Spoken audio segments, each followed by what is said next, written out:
What the? I'm coming to the cottage.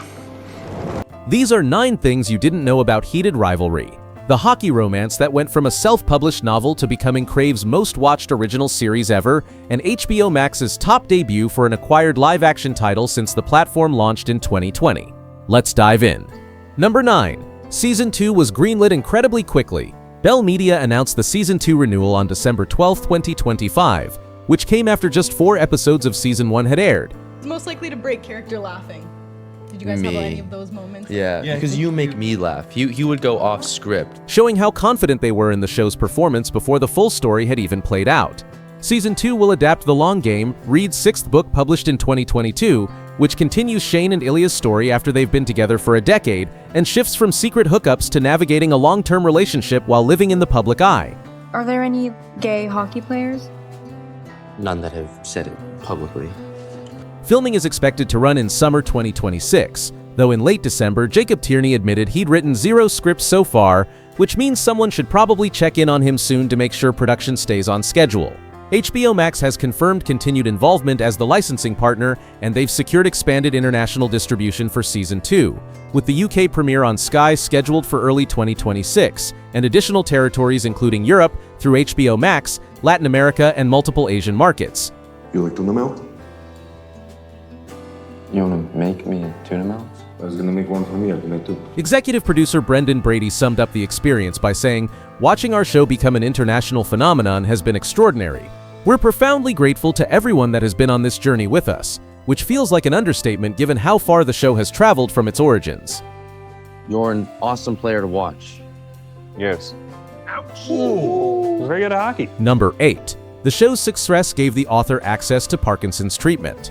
Rachel Reid received her Parkinson's diagnosis just 4 days before Jacob Tierney contacted her, and the show's success has had an unexpected and profound impact on her access to healthcare. One of the top Parkinson's experts in the world reached out to me and asked if he could help me. "I've never gotten to talk to a Parkinson's expert," she said, describing access to specialized medical care she couldn't have afforded or obtained otherwise. The author, who started writing on her iPad while putting her sons to sleep, now has possibilities she couldn't have imagined before. "We could do literally anything," she reflected, and beyond the medical benefits, the show's success has validated her entire career in ways that go beyond simple financial compensation. Did either of you play hockey? No.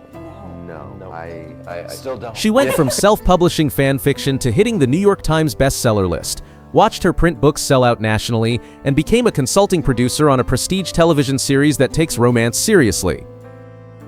It's you. It's this. Jacob took it very seriously, more seriously than romance ever gets taken.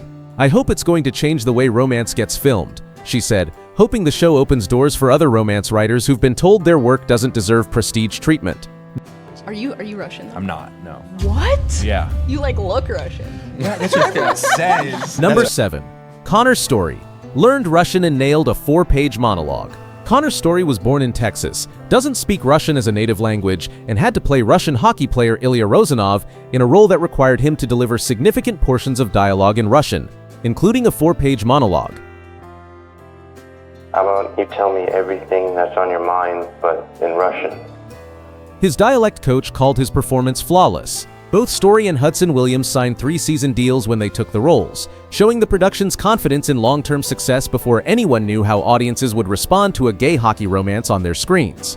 Williams made an interesting choice with his character by portraying Shane Hollander as autistic after Rachel Reid confirmed the character is on the spectrum, adding a layer that deepens Shane's difficulty connecting with others and his intense focus on hockey. And people say you're not funny. They do? Yeah. They say you're boring too. The cast also includes Francois Arnault as Scott Hunter and Robbie G.K. as Kip Grady, adapting characters from Reid's first book, Game Changer, and the first season actually adapts both Game Changer and Heated Rivalry together to create a 6-episode arc that sets up the entire universe these characters inhabit. You're in love with him. I'm not in love with him. You are.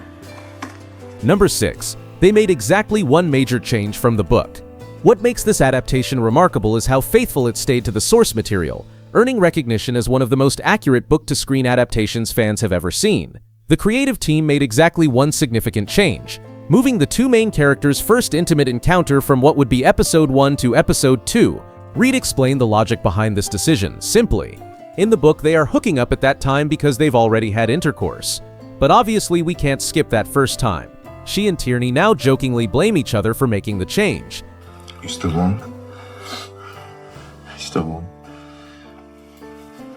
And that's the big alteration, because everything else stayed remarkably true to what readers loved about the original story. Jacob Tierney's philosophy drove this approach from the start. If you start fucking with it, you're gonna alienate your baked-in audience and you run the risk of making a show for absolutely nobody, he said. And he also made a decision about the intimate content that many adaptations wouldn't have the courage to make. Rather than toning things down or treating these scenes as gratuitous additions, he treated them as necessary storytelling because sex is character development. I love you. I love it. I love you too. The thing that was very obvious to me is that the sex and story were inseparable. The creative team actually turned down potential partners who wanted them to make changes, and producer Brendan Brady summarized their approach with, "We kept ponying up until we owned it," which meant they could protect their vision all the way through production without interference. Ilya, I'm gay. You're not so gay you can fuck Rose Landry. Oh my god. I'm just a bellboy kid. Number 5. The Jordan First Man controversy was the show's only major drama. Despite the massive success, the show faced exactly one significant public controversy, and the source caught most people off guard. Jordan Firstman, an openly gay actor known for the show I Love LA, gave an interview to Vulture in December 2025, where he criticized Heated Rivalry's intimate scenes with a blunt assessment. "I watched those first 2 episodes, and it's just not gay. It's not how gay people fuck," he said, adding that if the leads are queer, they should disclose their sexuality because a gay guy would say it. Francois Arnault, who plays Scott Hunter and has been publicly bisexual since 2020, fired back on Instagram asking, "Is there only one way to have authentic gay sex on TV? Should the sex that closeted hockey players have look like the sex that sceney LA gay guys have?" Hudson Williams, who plays Shane Hollander, took a more diplomatic approach by resharing Arnault's comment while adding, "But truly go watch I Love LA. Jordan and the cast are great." First Man apologized within days on Instagram stories, saying, "I love Heated Rivalry, and ultimately, I'm a fuggot who can't shut the fuck up, but I'm gonna get better at that." And the two later posed together at an HBO Max event, signaling the whole thing had blown over. The incident highlighted real debates around the show, though, since Rachel Reid is a cisgender woman writing gay male romance, something she's addressed head-on by saying, "As long as you're willing to be sensitive and thoughtful about what you're writing, and most importantly, are willing to listen to feedback from the community that you're trying to represent, then you can write what you want to write." Her husband serves as a sensitivity reader. Neither Hudson Williams nor Connor Story, who plays Ilya Rozanov, has publicly disclosed their sexuality, and creator Jacob Tierney defended this choice by pointing out, "You can't ask questions like that when you're casting. It's actually against the law." Number 4, Episode 5, achieved something historically rare. The 5th episode accomplished something extraordinarily rare in television history when it achieved a perfect 10 out of 10 rating on IMDb with over 22,000 votes. Only one other episode in television history has managed this feat, Ozymandias from Breaking Bad, widely considered one of the greatest episodes of television ever made.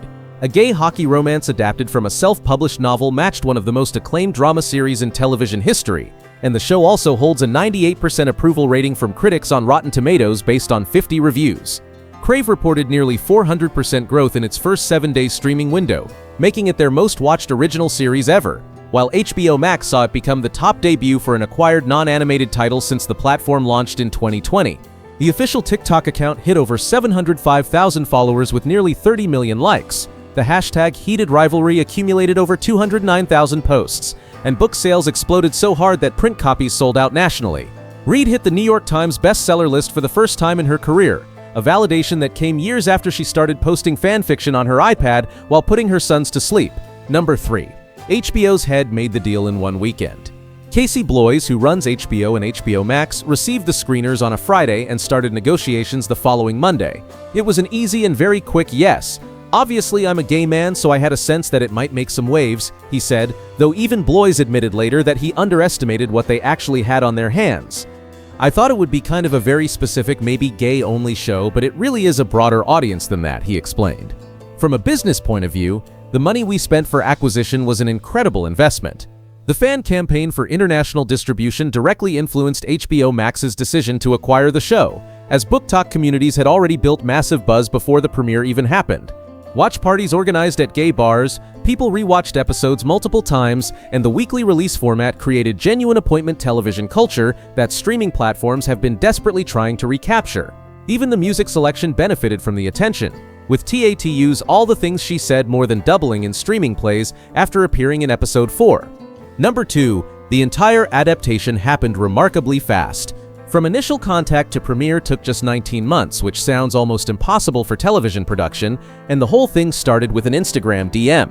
Jacob Tierney, creator of Letterkenny and Shoresy, slid into Rachel Reid's Instagram messages in August 2023, and they had a Zoom call the very next day where he laid out his vision for adapting her books. The timing makes this story even more intense when you learn that Reid had received a Parkinson's diagnosis just 4 days earlier. 4 days after learning she had a progressive neurological condition, this opportunity appeared in her inbox. Bell Media greenlit the project by March 2024. Principal photography ran from late April to early June 2025 across Toronto, Hamilton, Guelph, and Montreal, and the premiere date kept moving up from early 2026 to eventually land on November 28, 2025. That speed is lightning fast for prestige drama, especially considering the show cost less than $5 million per episode, which counts as modest by streaming standards. Everyone involved believed in this project enough to move heaven and earth getting it made, and that faith paid off in ways nobody could have predicted. Number 1. The author started by writing Marvel fanfiction. The woman behind Rachel Reid doesn't actually go by that name in real life. Rochelle Goguen lives in Nova Scotia, and her entire writing career started in 2016 on Archive of Our Own, posting Marvel fanfiction, specifically Stucky stories, pairing Steve Rogers and Bucky Barnes from Captain America. What happened next is something Goguen herself calls really bad fanfic author behavior, because she took that fanfiction, stripped out all the Marvel elements, transformed it into something original, and published it through Carina Press, a Harlequin imprint, in October 2018 as a book called Game Changer. Her honesty about this remains refreshing to this day. All these people gave me lovely feedback and then I just took it away like a jerk to make money, she admitted, though that jerk move launched a 6-book series that has sold 650,000 copies. Her second book, Heated Rivalry, dropped in March 2019 and became the breakout hit with over 140,000 ratings on Goodreads. Reid writes what she describes as cute romantic smut, mostly about hockey players, which means male-male romance exploring queer identity within professional sports culture. Personal anger drives all of it. Growing up in Nova Scotia, obsessed with hockey but excluded from girls' leagues, left her with feelings she channeled directly into her work. Game Changer came from a place of me being angry at hockey culture and how clearly homophobic it was and is, and that fury powers fiction that directly attacks the NHL's culture while delivering satisfying love stories to readers who see themselves in these characters. Heated Rivalry represents something genuinely unprecedented in how a queer romance novel received prestige treatment and achieved mainstream success without compromising its explicit content or core appeal. From Marvel fanfiction on Archive of Our Own to a self-published book in 2019, to Crave's most-watched original series ever in 2025, Rachel Reid's journey proves that sometimes the stories mainstream entertainment ignores are exactly what audiences have been waiting for all along. The show achieved a perfect rating on IMDb, matching television's most acclaimed dramas, sold out print books nationally, and gave its author access to life-changing medical care while staying almost completely faithful to the source material readers already loved. One review described it as having danger, edginess, and heightened sexual tension alongside aching sadness and loneliness, though maybe the simplest description comes from Rachel Reid herself when she calls it cute, romantic smut, mostly about hockey players. Sometimes that's exactly what people want, and sometimes if you're lucky enough to get an Instagram DM 4 days after a life-changing diagnosis, it changes everything about what's possible.